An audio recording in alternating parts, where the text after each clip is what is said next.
علیکم برادران عزیز. امروز ما در شهر مکه در مسجد قبا نماز ما عصر را خواندیم. نماز خواندگیمون در راه خدا قبول شود.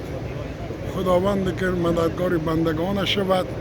مردم ببینید، همه مردم دعاگوی است. مقصد اساسی ما شکرانه کنیم که خداوند کریم به این روزهای نیک نرسانده است. شکرانه کنیم که این روزهای نیک ما شکرانه کنیم. مردم ببینید همه شکرانه کرده. همه مرحمت شکرانه شکرانه کنیم. از خدا چی میپرسیم؟ یکم شکرانه که در روی دنیا و همه مردم روی دنیا سلامتیت تنجیتیت در روی دنیا جنگ بس کرده شود. این دنیا خیلی وسیع است و همه مردم میرسد.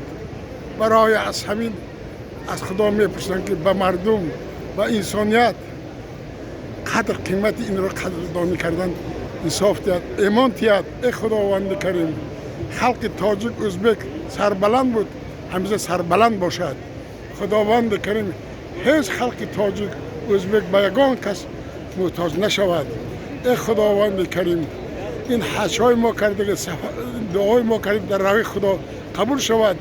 ازبکستان، تاجیکستان جنت همین دنیا شود. اللهم رب العالمین.